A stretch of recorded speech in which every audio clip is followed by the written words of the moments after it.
Hotel History is created for adult audiences. Content may not be suitable for all listeners. Discretion is advised.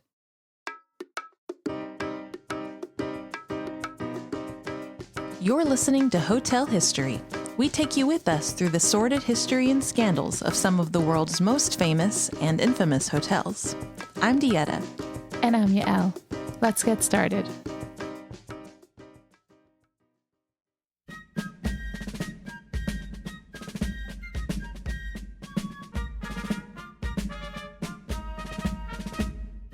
This episode is all about political hotels because guess what season we're in? It's November. It's an election year.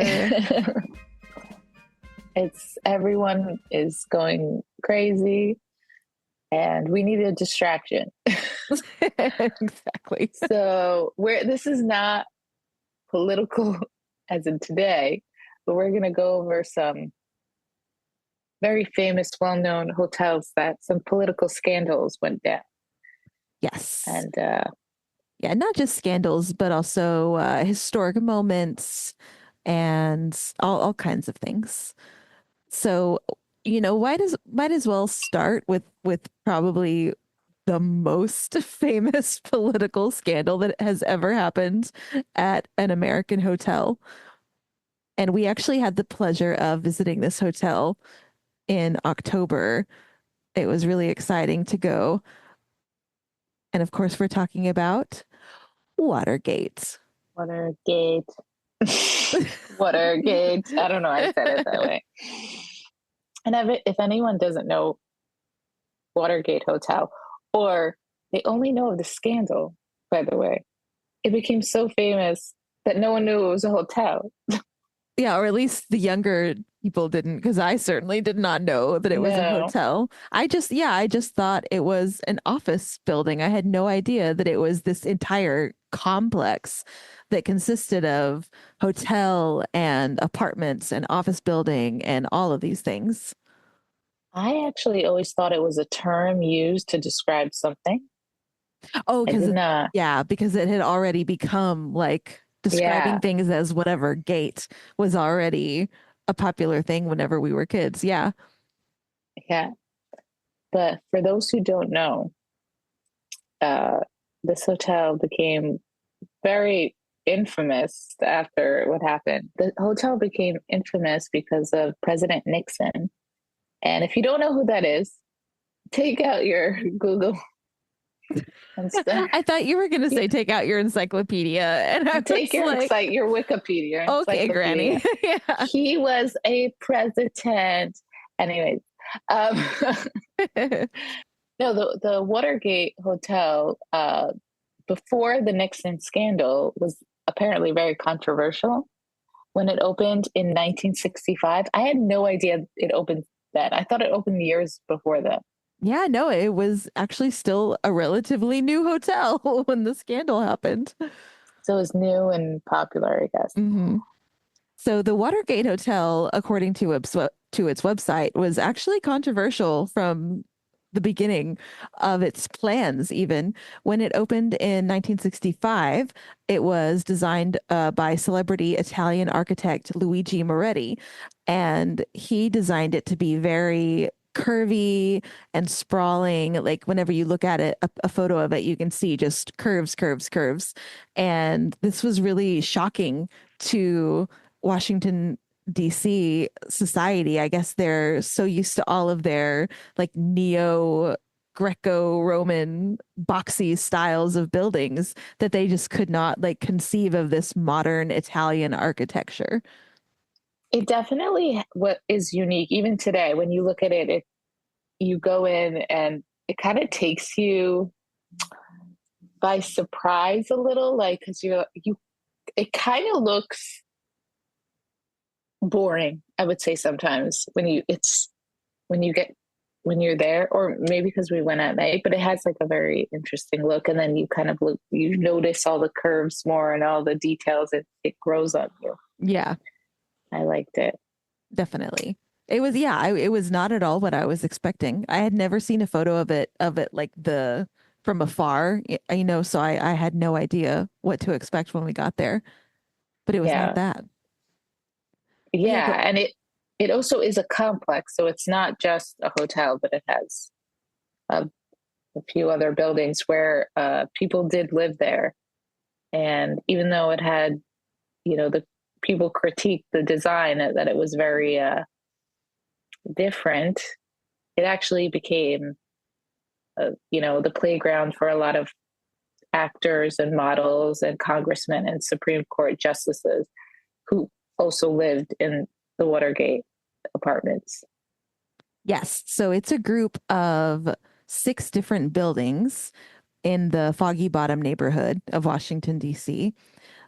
And it's so you don't just have the hotel, but you also have apartments on either side, and then you also have this office building that had a lot of different companies in it, including which the Democratic National Committee, which will come into play here in the Oh, community. yeah. Kind of very important. But the whole thing was built throughout a few years. It wasn't just built Yeah. right away. Yes. Yeah, the It was hotel built between, itself, I think, opened in 65, and then other buildings started to open up as the years went on. it says like between 1963 and 1971. Yeah. But it became an incredibly popular living area. Like members of Congress, different members of different presidential administrations. So like it would sometimes be given the nickname like the Little White House because of how many people from an administration were living there. And some famous occupants over time have included Alfred S. Bloomingdale, Bob and Elizabeth Dole, Placido Domingo, Ruth Bader Ginsburg, Alan Greenspan, Monica Lewinsky. She stayed there. I guess her mother actually lived there and she stayed there briefly. Robert McNamara, Condoleezza Rice, Ben Stein, and John Warner and Elizabeth Taylor. Ooh.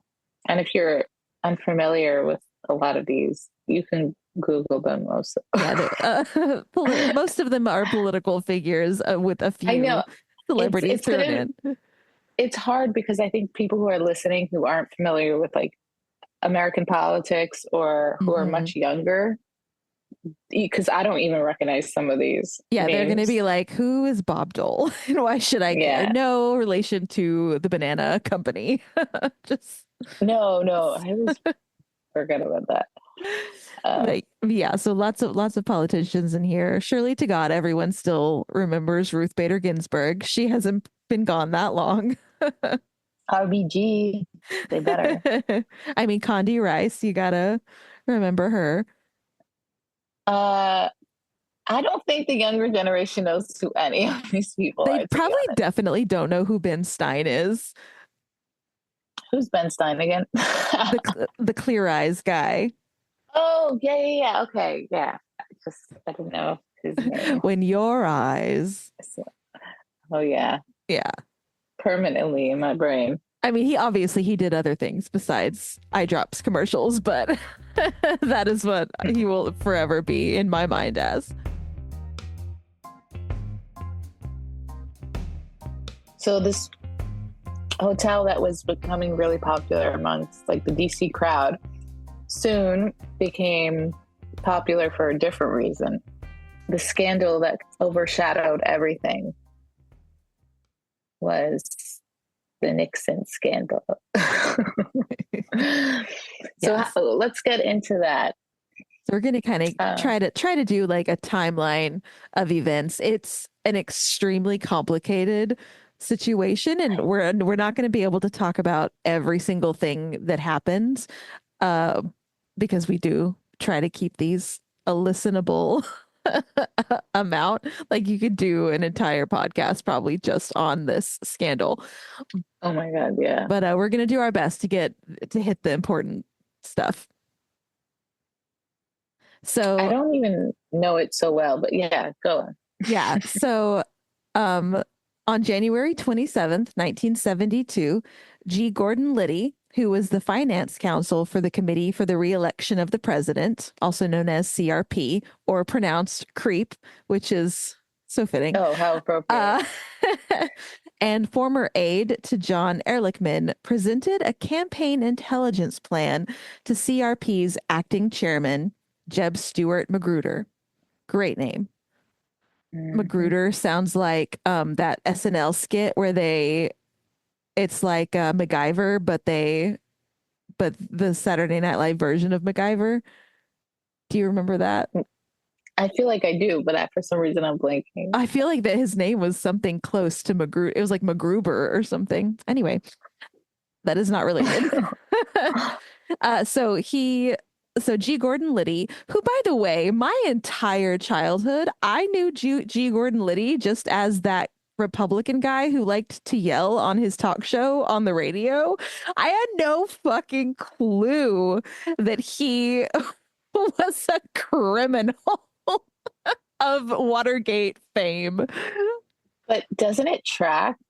Yes, but like, insane to me, just insane. Anyway, the first time I saw that name, I was like, wait, no, surely not. Yeah, same guy. Anyway, so G. Gordon Liddy presents some plans to Magruder, the Attorney General John Mitchell, and Presidential Counsel John Dean. Apparently, he presented them with several different plans, but this is the one that stuck. The plot involved extensive illegal activities against the Democratic Party. According to Dean, this marked, quote, the opening scene of the worst political scandal of the 20th century and the beginning of the end of the Nixon presidency. So on May 28th, 1972, the plan that G. Gordon Liddy hatched is put into motion. A team of burglars working for President Nixon's re-election campaign, which is organized and led by G. Gordon Liddy, former CIA agents E. Howard Hunt and James McCord, and former FBI agent Alfred C. Baldwin III. They bugged 2 phones and took photos in and near the Democratic National Committee chairman's office. The phone taps were monitored from Baldwin's hotel rooms, first room 419 and later room 723, at the Howard Johnson's Motor Lodge across the street. So we actually get 2 hotels for the price of 1. I was going to say a lot of it is involved here. The wiretap was successful, but soon needed repairs. So the team had to set a second break-in for June 17th, 1972 to replace the malfunctioning phone tap. And while they're in there, collect some more information. It's still like, I knew the general idea of this, but I'm like, none of these people can claim that they don't know this is illegal. I'm just surprised this is the first time it happened. That maybe it's not. Sometime after midnight on June 17th, this is their second quote unquote burglary.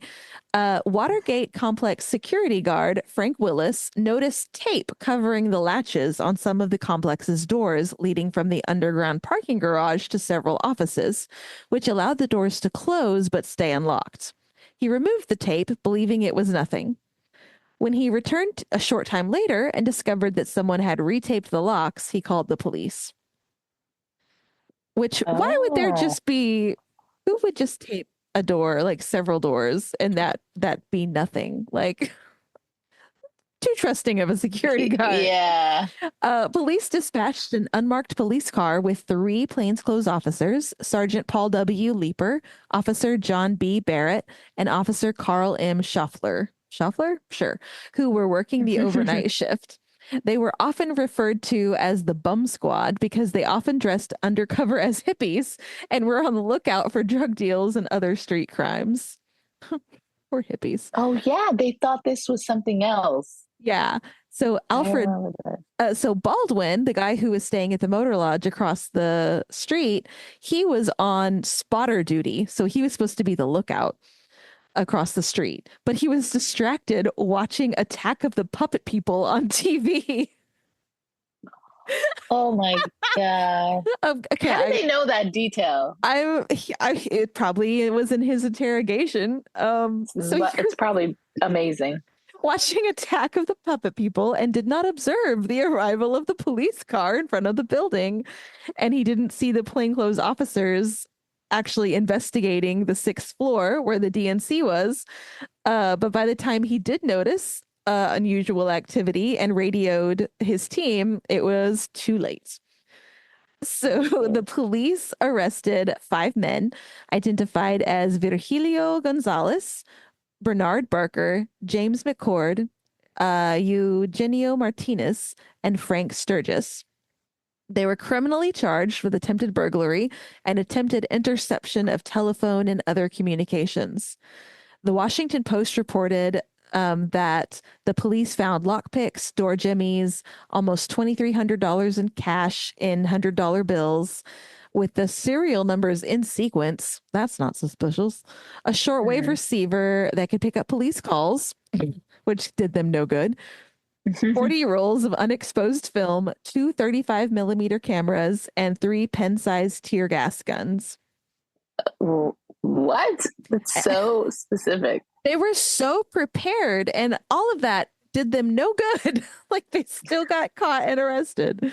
And then later, the Post reported that they actually had $5,300 on them. Why would you take your cash to the burglary with you? I have a lot of questions about the whole thing. Like, was this really worth it? Yeah. I hope they got paid more than $5,300 between the 5 of them. Like, I hope the rest of the money was elsewhere. Imagine if it wasn't. Because even in 1972, that's still not enough for 5 people to burgle the Democratic National Committee. No way. So, following the apprehension of these 5 people in the break-in, both the press and the Department of Justice connected the money found on them to the Committee for the Re-election of the President, the fundraising organization of Nixon's re-election campaign. Subsequent investigations and revelations during trials prompted the U.S. House of Representatives to grant the House Judiciary Committee investigative authority, and the Senate established the U.S. Senate Watergate Committee, which conducted hearings related to the incident. So everybody's like, "Oh, there's something here, and this is more than it. This is not just a burglary. Like, there's more going on here." So Nixon's own reaction to the break-in, at least initially, was skeptical. Watergate prosecutor James Neal thought that Nixon hadn't known in advance of the break-in because there was a conversation tape that was taped on June 23rd between the president and his chief of staff, H.R. Haldeman, in which Nixon asked, "Who was the asshole that did that?" So they had this taped conversation where it sounded like Nixon had no idea about it. However, that was, it sounds staged. However, Nixon subsequently ordered Haldeman to have the CIA block the FBI's investigation into the source of funding for the burglary. So, way to look innocent. A few days later, Nixon's press secretary, Ron Ziegler, described the event as, quote, a third-rate burglary attempt. On August 29th, at a news conference, Nixon stated that presidential counsel John Dean had conducted a thorough investigation of the incident, even though he had actually not conducted an investigation whatsoever. Nixon also said, quote, I can say categorically that no one in the White House staff, no one in this administration presently employed was involved in this very bizarre incident. Uh-huh. Uh-huh. So even with all of this going on, Nixon gets reelected come November in a landslide victory. So everybody, I guess, was just like, "Oh, poor Nixon. They're picking on him." I don't know. Like, I guess the scandal just wasn't big enough. Well, also at the time, I was reading that the charge of this was kind of being led by the media. And at the time, the public, much like now, the public didn't have great trust in the media at this particular time in US history. And so they were just like, oh, it's the liberal media trying to find any way to bring Nixon down. We don't believe that this, was connected to him. So I'm Oh, I'm wow. thinking it's that.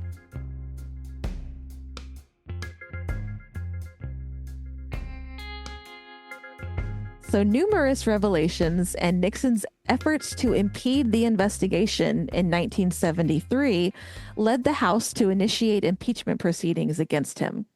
Witnesses testified that Nixon had sanctioned plans to cover up his administration's involvement in the break in, and that there was a voice activated taping system in the Oval Office.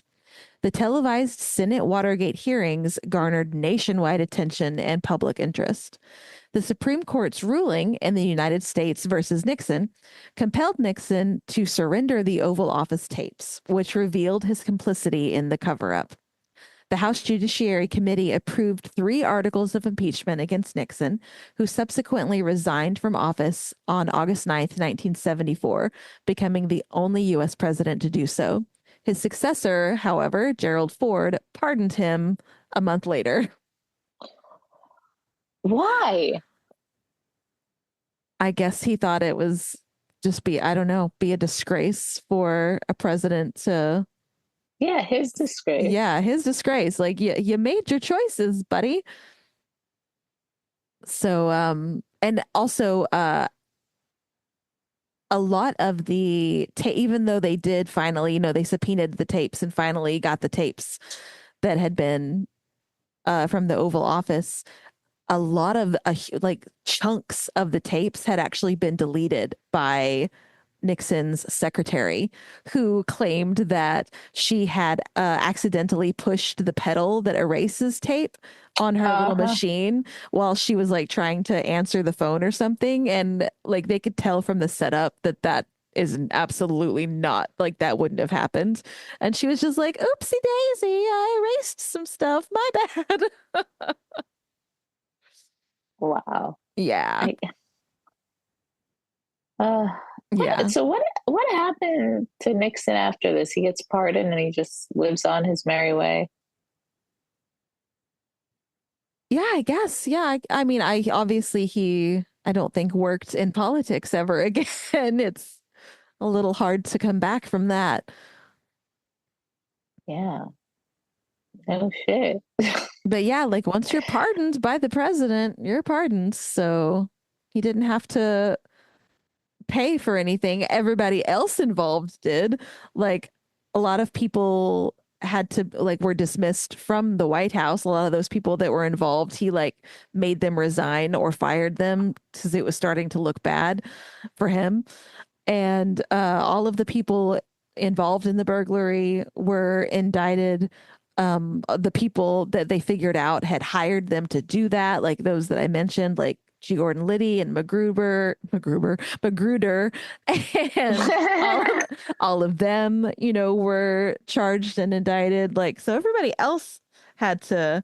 But even so, I think Magruder only spent like 7 months in prison for his part in it.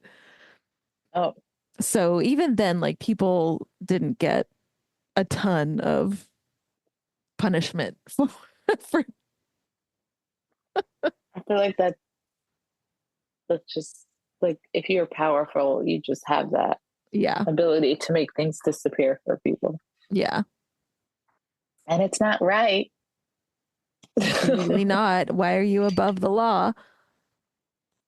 But yeah, there is a plaque on the 6th floor of the office building portion of the Watergate Hotel commemorating the break-in, and the 6th floor space houses a private exhibit also commemorating the break-in. So when we went to the hotel, we didn't see it. No, Wait, I think that area was occupied at the time, so they couldn't right, let that us was see it. it. But they did have a separate, smaller little area, like hallway archive kind of dedicated to it as well. Yeah, that was really nice. And the front desk lady was really nice. She gave us a lot of information, a little tour.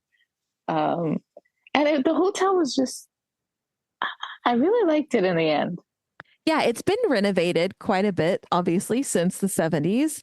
And I enjoyed the vibe that they had going on now. Like the downstairs bar area was really cool and fun. Yeah, the red chairs and the bottles on the wall, Yeah. and it was really nice. They have a rooftop bar. That was I was Yeah. surprised. That had a great view of the Potomac and the city, like the Washington skyline. That was nice. Yeah. And can we talk about the name of the area? Foggy Foggy Bottom? Bottom. Hmm. Like why? I imagine a lot of fog rolls in off the river. Oh. I mean, yeah, that makes sense. It's a good reason why, but I'm just like, how can you take any place seriously by calling it Foggy Bottom? That's so Where true. do you live? I live in Foggy Bottom. Man, it's tough here in Foggy Bottom. That sounds like a euphemism for something like that a baby has. Like, oh, she had a case of the foggy bottoms, you know what I Yeah, mean? that's what I'm saying. I feel like it doesn't, it's like, but why not just Like, oh, just Foggy use some Town or use some Desitin, that'll clear it right up. Foggy Land Foggy or some, Banks yeah, or Foggy Banks or Foggy River. Foggy, Like, Foggy there's so River. many Yeah, things. Yeah. Foggy Bottom. It's like you're just asking for trouble. Like Nixon was like, this is where it's going to happen. Just, I don't know. I love it. But yeah, but like you were saying earlier, the name Watergate and the suffix gate have since become synonymous with and applied by journalists to controversial topics and scandals. So it really Yeah. became intrinsic almost to. What happened recently that was a gate? Yeah, there was one not that long ago, Like a Russiagate. video game gate. Russia Gate. There was And Russiagate. There then was there's like some video game gate. Ga- GameStop Gate. Maybe there was something else. There's like, but now I hear it. I feel like now Yeah. What was did you they hear. name Bill Clinton's scandal a gate? No, they just I think that they named that a whore. Horgate. Gate. I'm No, cutting I that don't out know. because Monica Lewinsky doesn't deserve that. No. Oh, oh. I was not referring to Monica Lewinsky. Okay. I was referring to Bill Clinton. Oh, Okay, he's the good. whore. No.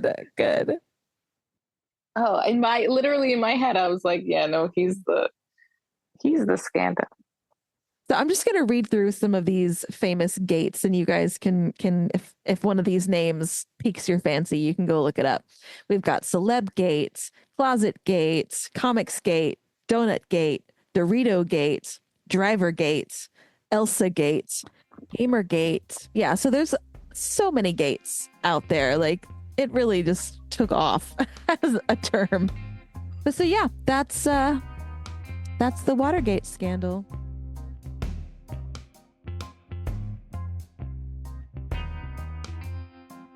So our next hotel is the Willard, which is also in DC, and we got to visit it. And it was probably one of the most beautiful hotels I've ever seen. Absolutely gorgeous. If you ever have a chance to go there, it has this beautiful promenade called Peacock Alley, and just Oh yeah, insanely gorgeous. It has a really cool little historic archive hallway, just everything you could it want. has like a little museum in Yeah. the hotel. It's the ceilings are huge.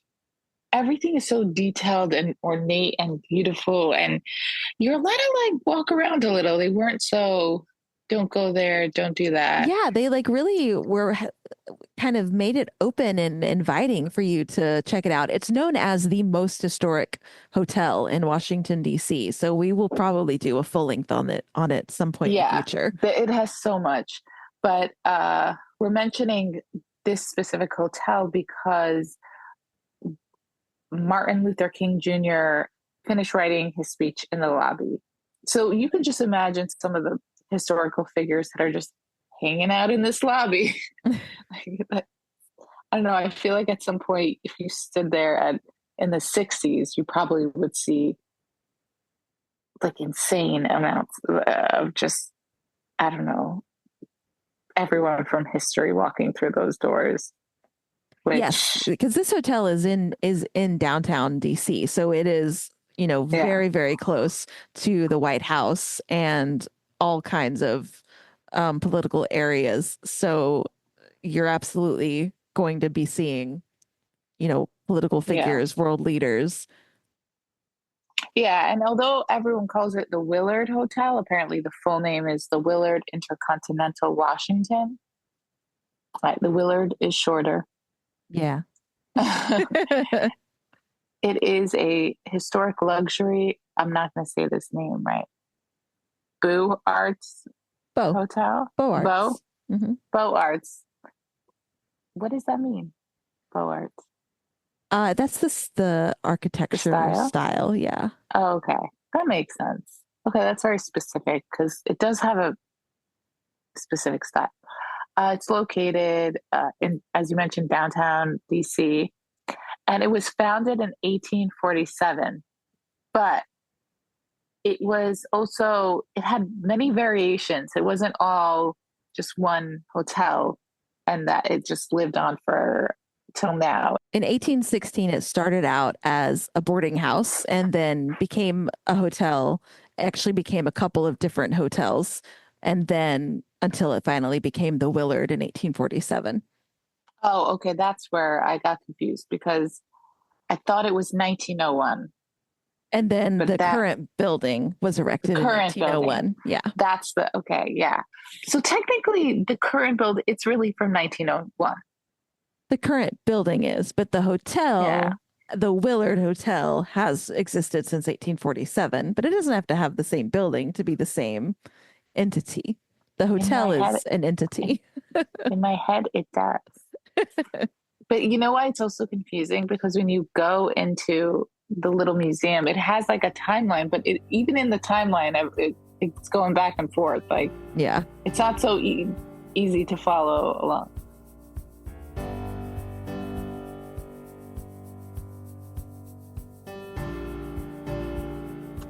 Yeah, so back to Martin Luther King Jr.'s famous speech, I Have a Dream speech, in which King called for equal civil and economic rights and an end to racism in the United States.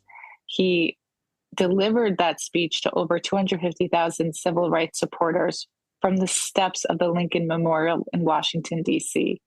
I didn't know that's where he did it. Yeah. The speech is one of the most famous moments of the civil rights movement and among the most iconic speeches in American history. Does anyone not know that speech? God, I hope not. I feel like we're entering that era of someone not knowing who Probably. MLK is. Yeah. Absolutely. Yeah. So what is less known is that he finished that speech in the Willard's lobby in 1963. So imagine you're writing your most famous speech, and then you're like, gotta finish it. I'm gonna walk to the Lincoln Memorial. I'm kidding. I doubt he was just walking to the Lincoln Memorial by himself. Oh, definitely not. So this is interesting. So the March on Washington for Jobs and Freedom was partly intended to demonstrate mass support for the civil rights legislation proposed by President John F. Kennedy in June. And King originally designed his speech as a homage to Abraham Lincoln's Gettysburg Address and timed it to correspond with the centennial of the Emancipation Proclamation. Perfect. He knew what he was doing there. Yeah. The speech was drafted with the assistance of Stanley Levinson and Clarence Benjamin Jones. Jones had said that the logistical preparations for the march were so burdensome that the speech was not a priority for us, and that on the evening of Tuesday, August 27th, 12 hours before the march, Martin still didn't know what he was going to say. That's actually crazy. It's crazy, but God, do I identify with that? Like, yeah, absolutely. Deadline motivated. Yeah, but when it comes from the heart, speeches just like you can prepare 6 months in advance. I never heard like a good speech and they were like, yeah, we knew exactly what we were going to say. It always Yeah. is like on off the cuff Well, and sometimes that's how where this it's the ended up best. going because even though he did like, write a speech, towards the end of the speech, he went off script and started improvising. And so a lot Oh, of what he said towards the end, he pulled from other speeches he had already given and he just kind of improvised it all together and it worked oh, out beautifully. I wish that when I improvised, it went that well. it takes talent. This and okay, this is really interesting. So why did Dr. King write his speech in the lobby? I didn't know this, but Dr. King wrote the speech in the lobby because the FBI would often bug his hotel room. And the Oh, staff of the Willard gave him seclusion by building a barrier of plants in the lobby so he could work on the speech without notice. And the bellhops and front desk employees would hide him around the oh lobby, my changing his God. location as he worked. Holy crap. So, this is an example of when a hotel actually is helping progress be made Yeah. again. And it's Hmm. crazy. It's not just the location, but the assistance of the hotel. Dr. King's family makes pilgrimages to the Willard Intercontinental to mark anniversaries of the March on Washington, which Wow. is so sweet. I hope they Yeah. treat them nicely. Oh, The I'm sure. Willard has, I'm sure they do. The Willard has an MLK suite with a view of Pennsylvania Avenue, which is where the whole place is. But because of renovations, it's not clear which room was actually his in 1963. Yeah, it must have changed a lot Yeah. since then. But that's crazy. That actually, like, imagine. You see, I knew if you hung out in the lobby long enough back then, you can see some Yeah, interesting that stuff. and the lobby is really big. So like in my head, if I hadn't been there and someone was just telling me this, I would be like, how big is this lobby that you could hide somebody in it? You It's can, pretty substantial. Like, yeah, you could absolutely move somebody from, corner to corner and put a pretty decent barrier up and nobody would realize that you had taken part of the lobby away because there's still plenty of lobby left. yeah. And also, I don't know how it looked exactly back then. I know now it's like there were a lot of hidden places. Right, Yeah. there was that bar. When you go there, you can see there's like another level. You're gonna really hide in some corners in that hotel lobby. Yeah. So that's cool of them. Yeah, that's so cool. And also, I mean, to to be have such an important task at hand because JFK was really like relying on there being a big turnout to this march to help like put pressure on Congress to pass his civil rights legislation. So to know that like you have a hand in this and Dr. King was like 16th of 18 speakers. So he's, pretty much one of the headliners. Uh, to have that much pressure put on you and then to also know that the FBI is freaking bugging your room and not even be able to like have a sense of privacy in your own little space that you have in Washington. Just awful. It's crazy, but good on the Willard. Good on Yeah. that staff. Like, wow, that's what life's about. Yeah. Seeing something and doing something. Hmm.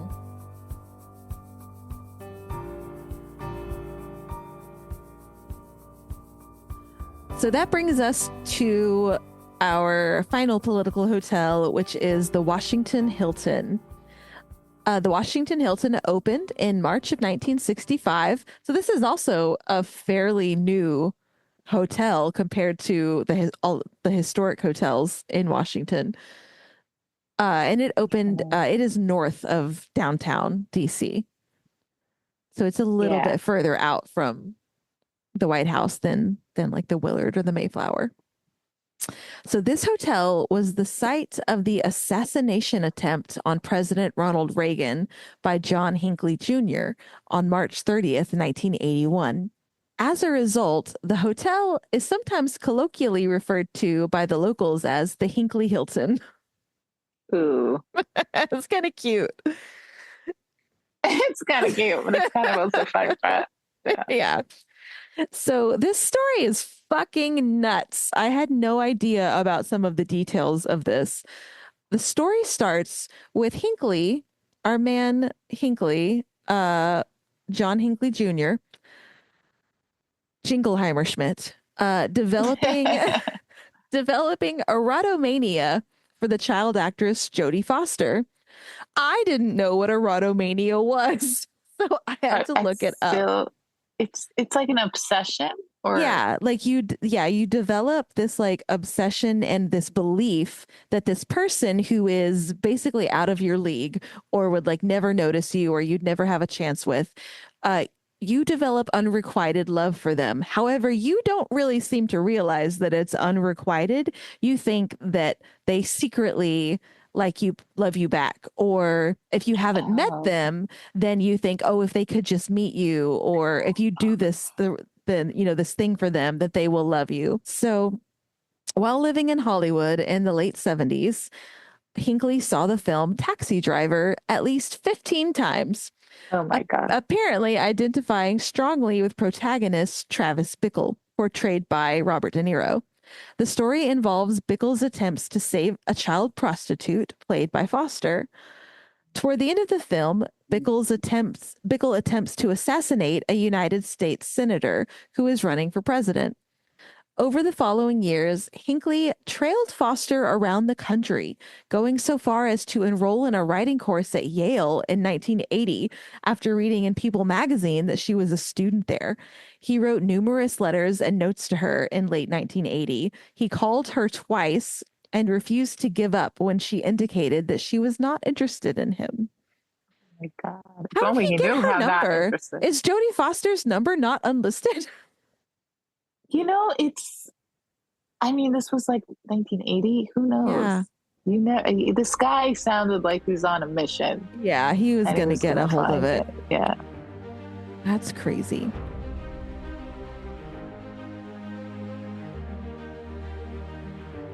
So Hinckley was convinced that he would be Foster's equal if he became a national figure. So he took some inspiration from Taxi Driver and began stalking then President Jimmy Carter. He was surprised how easy it was to get close to the president. He was only a foot away at one event. But he was arrested in October 1980 at Nashville International Airport and fined for illegal possession of a firearm. Carter had made a campaign stop there, but the FBI did not connect this arrest to the president and did not notify the Secret Service. His, So the Secret yeah, Service issue started way before Trump. yeah. His parents briefly placed him under the care of a psychiatrist. So even his parents were like, oh God, oh God, oh God. Um, Yeah, I Hink- must have known. Hinckley turned his attention to Ronald Reagan, whose election, he told his parents, would be good for the country. He wrote 3 or 4 more notes to Foster in March of 1981. Foster gave these notes to a Yale dean, who gave them to the Yale police, who sought but failed to track Hinckley down. On March 21st, 1981, oh, this is a little foreshadowing, new President Ronald Reagan, who had taken office on January 20th, and his wife Nancy visited Ford's Theater in Washington, D.C. for a fundraising event. In his, Uh-oh. in his autobiography, Reagan recalled, quote, I looked up at the presidential box above the stage where Abe Lincoln had been sitting the night he was shot and felt a curious sensation. I thought that even with all the Secret Service protection we now had, it was probably still possible for someone who had enough determination to get close enough to the president to shoot him. How right you are, sir. Oh my God. Yeah, so that was March 21st that he went to Ford's Theater and had, was having a moment with Abe Lincoln's box. On March 28th, a week later, Hinckley arrives in Washington, D.C. by bus and checked into the Park Central Hotel. He originally intended to continue on to New Haven in another attempt to infatuate Foster. He noticed Reagan's schedule that was published in the Washington Star and decided it was time to act. Oh my God. Hinckley knew that he might be killed during the assassination attempt, and he wrote but did not mail a letter to Foster about 2 hours prior to his attempt on the president's life. In the letter, he said that he hoped to impress her with the magnitude of his action and that he would, quote, abandon the idea of getting Reagan in a second if I could only win your heart and live out the rest of my life with you. So if only you would love me, I wouldn't have to kill the president. Oh God. On March 30th, Reagan delivered a luncheon address to representatives of AFL-CIO, which is a national trade union center, at the Washington Hilton. The Secret Service was very familiar with this hotel. They inspected it more than 100 times for various presidential visits since the early 70s. It was actually considered the safest venue in Washington because of its secure passageway that was enclosed called President's Walk, built after the 1963 assassination of John F. Kennedy. So Reagan entered the building through the passageway at about 1:45 p.m., waving to a crowd of news media and citizens. The Secret Service had required him to wear a bulletproof vest to some events, but he was not wearing one for this speech because his only public exposure would be the 30 feet between the hotel and his limousine. And the agency did not require vests for agents that day. No one saw Hinckley behaving in an unusual way. Witnesses who reported him as fidgety and agitated apparently had him confused with another person there that the Secret Service had been monitoring. So I guess somebody there was acting weird, but it wasn't Hinckley. Maybe that other guy was like, I have an idea. I think we did the idea. And he's like, you know what? I'm going to go. So at 2:27 p.m., Reagan exited the hotel through the President's Walk on Florida Avenue where the reporters waited. He left the T Street Northwest exit toward his waiting limousine as Hinckley waited within the crowd of admirers.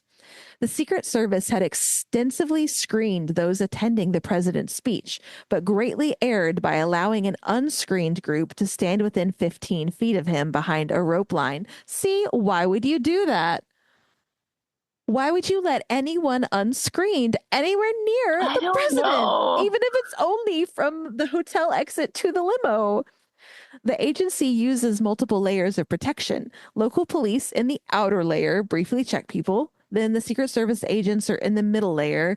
They check for weapons. And then more agents form an inner layer immediately around the president. And Hinckley penetrated the first two layers.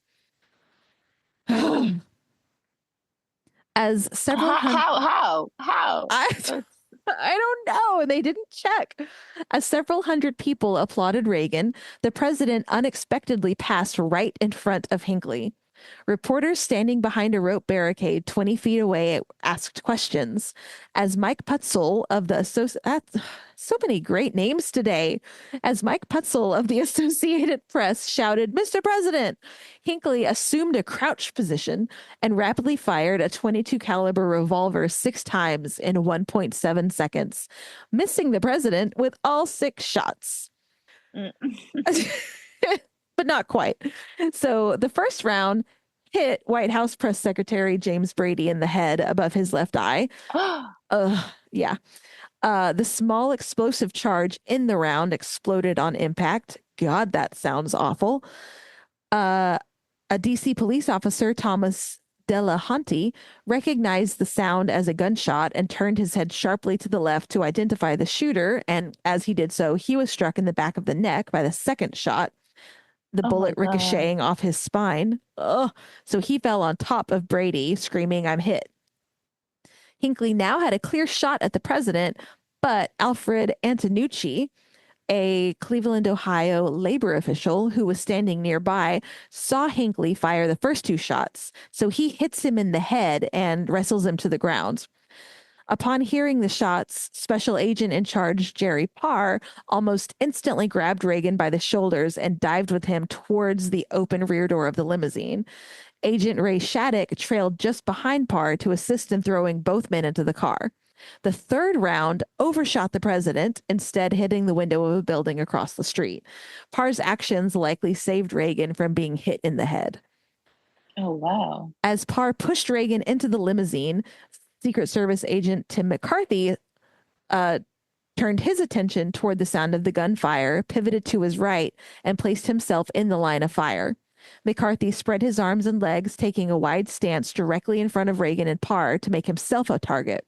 McCarthy was struck in the lower abdomen by the fourth round, the bullet hitting his right lung, diaphragm, and liver. The fifth round hit the bullet-resistant glass of the window on the open rear door of the limo as Reagan and Parr were passing behind it. The sixth and final bullet ricocheted off the armored side of the limousine, passed between the space of the open rear door and vehicle frame, and hit the president in the left underarm.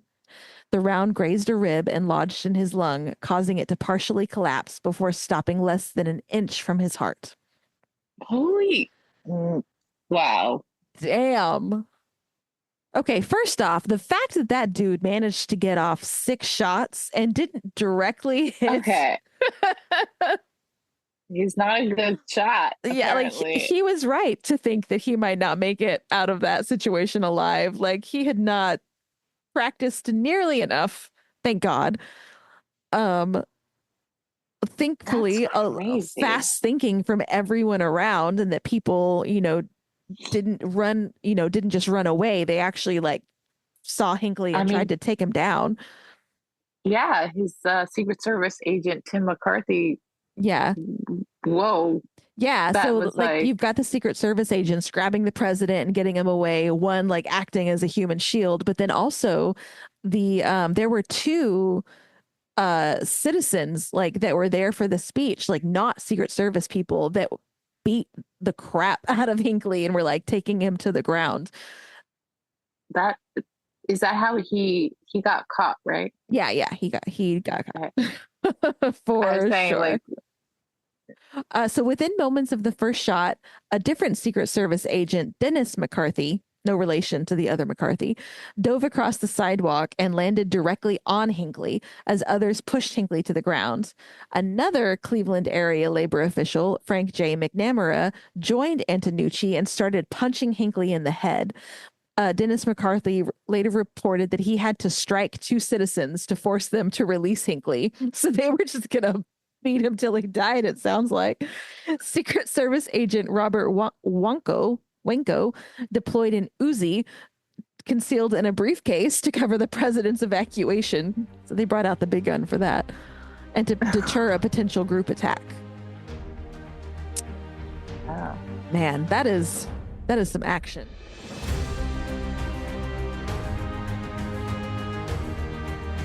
So the day after the shooting, Hinckley's gun was given to the Bureau of Alcohol, Tobacco, and Firearms, which traced its origin in just 16 minutes.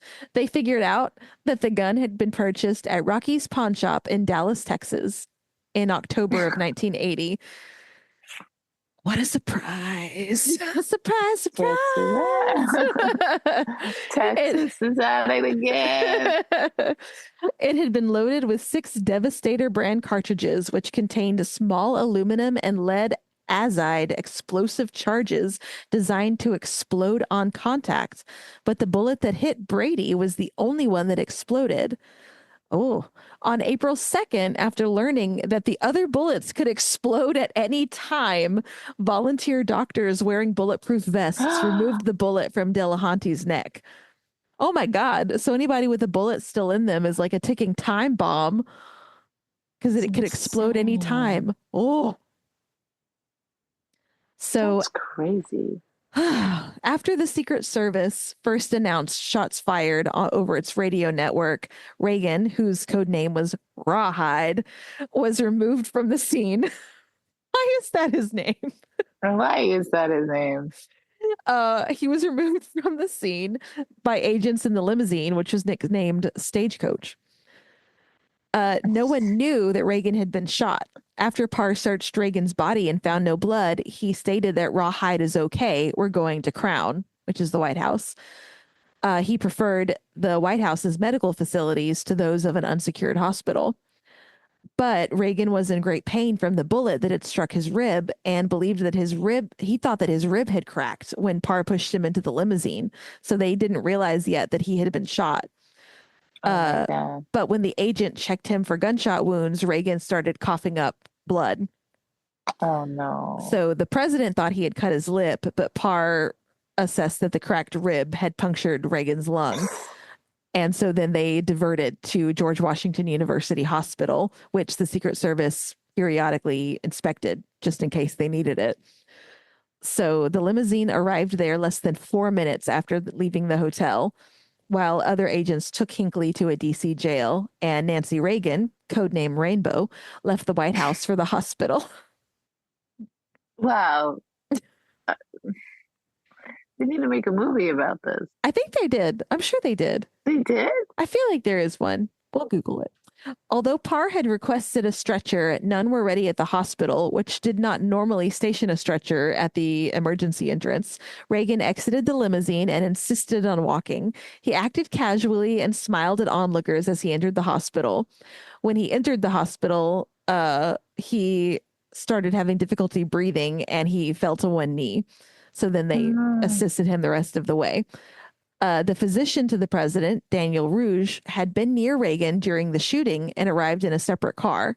Believing that the president might have experienced a heart attack, Rouge insisted that the hospital's trauma team operate on Reagan as they would any other patient. When a hospital employee asked Reagan aide Michael Deaver for the patient's name and address, only when Deaver stated 1600 Pennsylvania did the worker realize that the president was in the emergency department. My God. The medical team cut Reagan's $1,000 custom-made suit in order to examine him.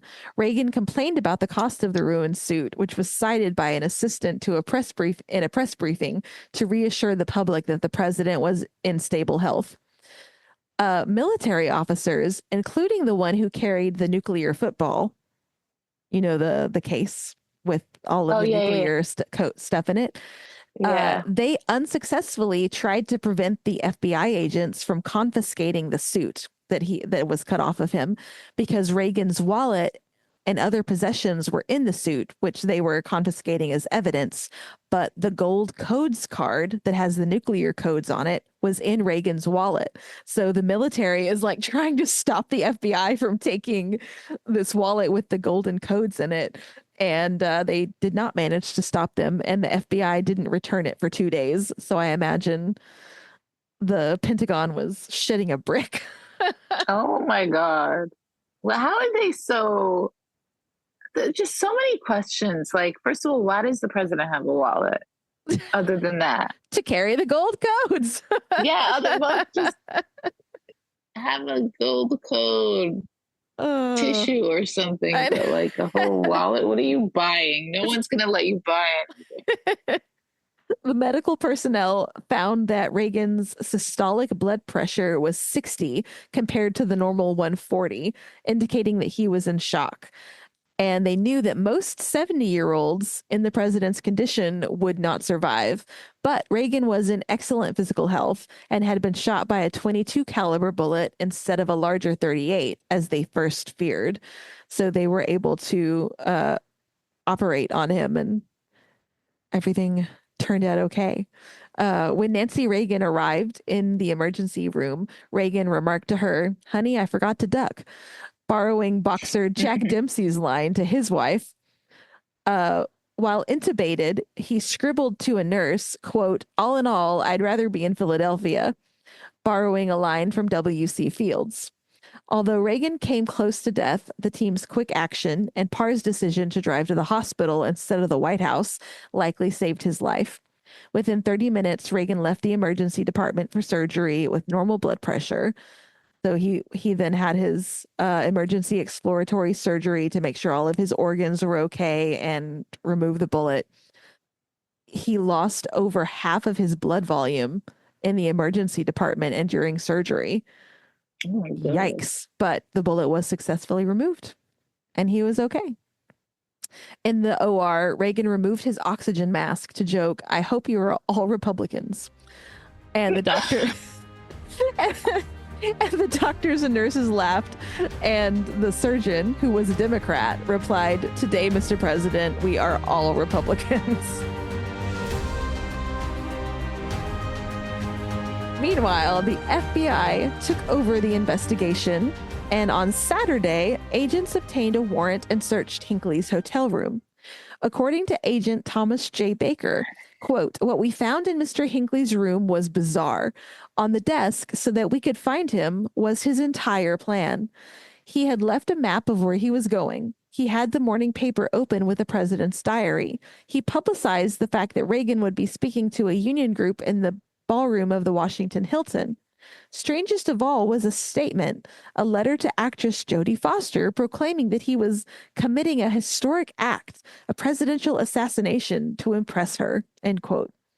According to Baker, our follow-up investigation, which lasted weeks, traced Mr. Hinckley's history over the previous months. We determined that he had traveled the country, gone to firing ranges, and in fact was obsessed with Miss Foster. He had planned and committed an assassination attempt on the president. He was a mentally disturbed man. Oh, yeah. No shit. That is an understatement. I have a question. Did Jodie Foster put out a statement like, Oh, "I'm so good sorry"? question. Good I question. would be like horrified if someone did that to me, or not to me, but used me as an excuse to do that to someone else. Oh my And God, I especially the know. president. I would be so horrified. Let's see. The first result is a article entitled, load please, "Jodie Foster and the trauma that has stopped her doing theater for 40 years." The actress has always avoided speaking out about the stalker who shot Ronald Reagan in a bid to impress her until now. She was 18 at the time of the shooting and has never since returned to the stage. So this is an article from El País. Wow. So definitely had an effect on her. Yeah. So Hinckley apparently was quoted as stating that the shooting was, quote, "the greatest love offering in the history of the world." Ugh. Ew. Yuck.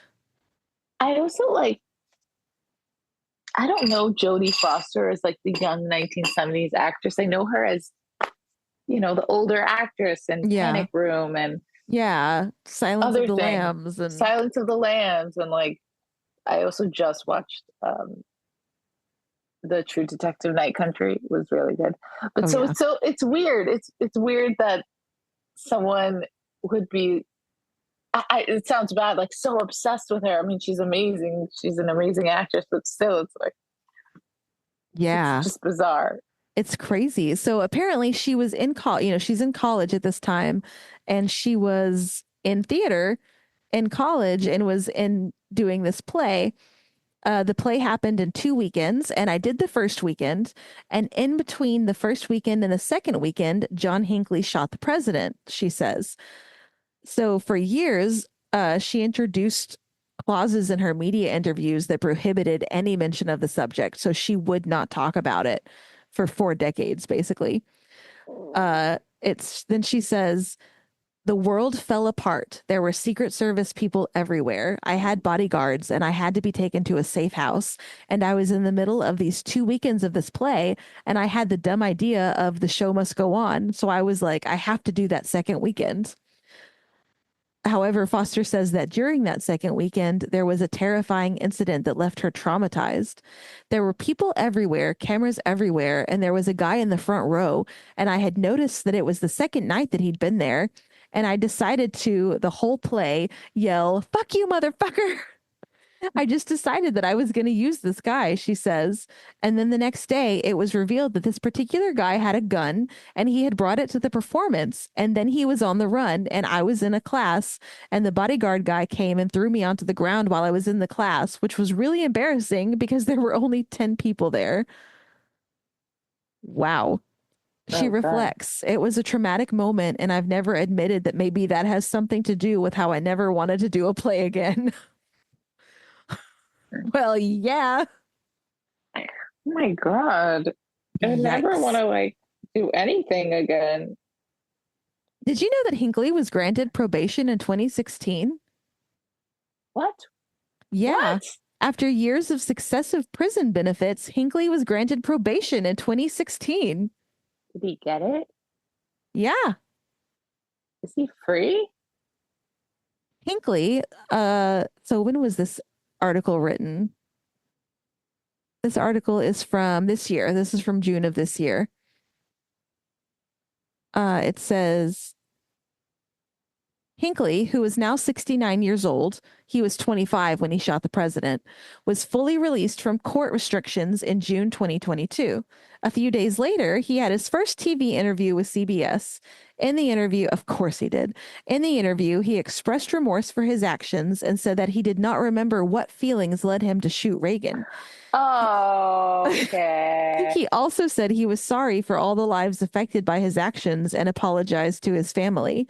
Reagan and the family of James Brady, the White House press secretary who was hit in the head by a bullet and left partially paralyzed for life. He also asked Foster for forgiveness. I know that they probably can't forgive me now, but I just want them to know that I am sorry for what I did. When asked what led him to shoot the president, he did not mention his obsession with the actress and simply replied, quote, "It's something I don't want to remember." Um, Damn.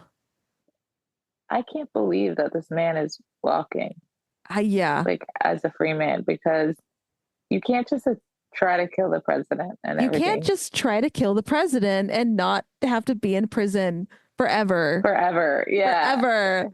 Like Jesus, if the president can't even keep his attempted murderer behind bars, then what luck will the rest of us have? Oh my God.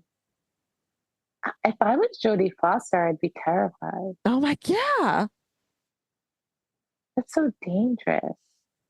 Like, what about if he gets his obsession again? Yeah, like it sounds like he doesn't like maybe he's I'm sure I hope he's had a ton of therapy in the 40 years or whatever that he was in prison, but Yeah, no, there's so I don't know very much about erotomania. Is that how you say it? yeah, Uh, yeah, I think so. but is it curable? Like, I don't think it matters. I'm sure Like it doesn't matter to Jodie Foster. no, it's like your brain is not normal. So you can probably be susceptible to some other mania, Yeah. no, or whatever. I'm not a doctor, but all I know is that man should be behind closed doors. I have a question. Is he going to be banned from the Washington Hilton if he ever goes there? I hope Be so. like, I hope he is banned from Washington D.C. entirely. I don't imagine he just wants to just visit it, He hasn't revisiting been to the any good old Trump time. rallies lately, has he? Like, They got to check all the roofs now. mhm. Oh gosh, there's a new threat in I town. mean, he was pretty good at getting pretty damn close to the president, to two presidents. He got to within a foot of Jimmy Carter. Oh yeah, but this was a long time ago. I feel like things change. Yeah, Or they but haven't. I don't know. the assassination of JFK was still pretty fresh. Like that happened in 63. You know, this is happening in 1980, 1981. So, it even though it's been a minute since a president has been assassinated, it's still much fresher to them than it is to us. Yeah, that's true. So, out of all the scandals, what do you think is the biggest one? I gotta say, I think the assassination. Yeah, I really thought that Watergate was gonna be the big one, but I think the assassination attempt. Yeah, it's way more shocking and Yeah, crazy. yeah, because I mean, But I guess attempted murder is always a bigger deal than attempting to steal information from the Democratic National Committee. yeah, I feel like today it would be so much easier. They would just like, You just need a good hacker. well, also they let everyone's online. You can just like catfish a Democratic whatever.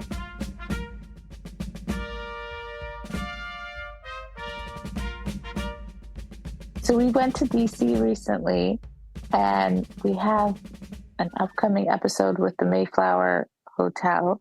We have a collaboration with them, but we got to see all these other hotels. And I guess without giving too much away, is there any story with the Mayflower we can mention? Oh man, there's going to be so many great stories whenever we do the episodes that I'm pretty sure is going to be a multiple part Yeah. series for the Mayflower. Um, I really love the story. Just like to give you a little teaser, there will be espionage for sure from Oh, World War right. II. There's some really cool stories with that. Not just about spies, actual spies staying at the Mayflower, but also with spy training happening. And I feel like every president has stayed there, but Hmm. for like this is it's not that scandalous. I don't think it's that scandalous, but who am I to judge? But they say that when Trump made a speech there, that they saw the rumors of like the Oh Russian yeah, guy. like the Russian ambassador or Yeah, something was in the hotel at the same time, and so yeah, yeah. that's supposed to be tied into the whole Russian collusion But then thing. it wasn't really, because the guy's like, yeah, they didn't really talk, and then he quickly left or something. Yeah.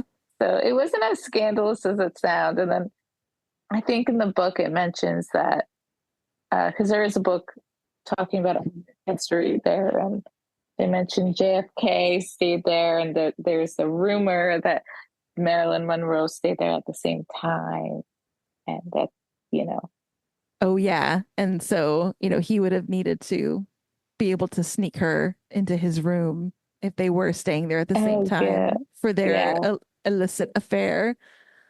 it's possible. It is possible because, hotels have lots and lots of little back way routes that the public doesn't get to see. So it's totally possible that something like that could have happened. I wonder, you'd have to like be a detective and find the old ledgers and like, oh, Yeah. what year it was, what month it was, like, did they even know each other then, or was it just no? Mm. Because a lot of famous people did stay in the same place at the same Yeah, so time. it could absolutely just be coincidence that these two well-known people who have been linked romantically might have just by coincidence stayed there at the same time. Oh, but we know the hotel also has um, some other scandal with Spitzer, Elliot Spitzer. Oh yeah. So yeah, he was governor of New York, I think, I right? think, yeah. And I should We love know. a good prostitute story. Yeah. And this guy who's so anti-prostitution, well, guess what he's spending his money on? Prostitutes He's in the hotel. projecting. Of course he's projecting. It was so, Anthony Weiner. Mm-mm. Um, so he was my congressman in New York, Oh, and he would go to all the high school graduations. He was at my high school graduation. wow. And you know what I realized about Anthony Weiner and Dick Cheney and George Bush and um, the Bonner guy, the last name with the Bonner. Yeah. I have a theory. I have a theory. Don't vote for a president that has genitalia in their name. Hmm. It's just a Crazy bad policy. logic. Just just logical. Stay away from it. Like, I like that you're lumping George Bush into that. I'm sorry. Hello. Is it not correct? Once you've put him into the category with all the others, absolutely. I don't know that I would have come up with that, like that particular type of Bush right off the bat. Is that not what people think when they hear his name? That is the only thing I think about when I hear his name. Like, there's one Bush. It's like you should be embarrassed. And then you're the craziest thing. Your last name is Bush, and then your VP's Dick. Come on. Yeah, I mean that together, absolutely. Yeah, it's just for sure. The jokes write themselves. So there you have it, folks. We I hope we lightened up this very tense election cycle. It puts a smile on your face, and when you feel like the world is falling apart, burning down around you, just remember that we can't take anything seriously. Yeah, we didn't start the fire. But our president was a burning bush. Yeah. I was trying to connect that in there somewhere. I don't think it landed.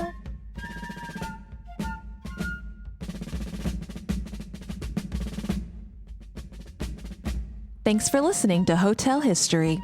You can follow us on most social media platforms, Patreon, and Substack by searching for Hotel History or Hotel History Podcast. If you like what you hear, please leave us a 5-star review on Apple Podcasts and Spotify so we can reach more listeners.